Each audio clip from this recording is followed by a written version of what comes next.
Telangana BJP के in charge तरुण चुग ने इल्जाम लगाया है कि तेलंगाना में लॉ एंड ऑर्डर पूरी तरह नाकाम हो चुका है। आज बीजेपी दफ्तर में एक प्रेस कॉन्फ्रेंस में खिताब करते हुए उन्होंने कहा कि रियासत में वजीर आला चंद्रशेखर राव की क़यादत में जंगल राज चल रहा है।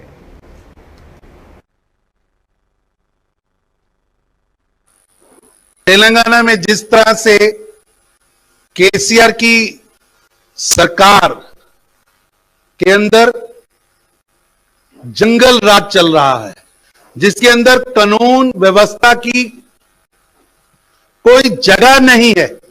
मैं हैरान हूं कि पिछले कुछ दिनों से लॉ एंड ऑर्डर बिल्कुल उठ चुका है। तेलंगाना के अंदर यहां की बेटियां सुरक्षित नहीं है। जिस तरह से जुबली हिल वाला एक माइनर के साथ जो घटना हुई, उसके अंदर पुलिस का रोल ऐसे लग रहा है जैसे तेलंगाना की पुलिस को पॉलिटिकल टूल बनाकर इस्तेमाल किया जा रहा है। कुछ खास लोगों को बचाने का प्रयास हो रहा है।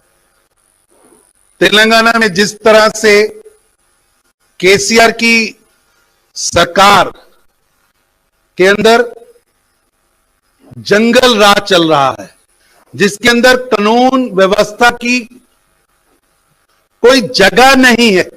मैं हैरान हूं कि पिछले कुछ दिनों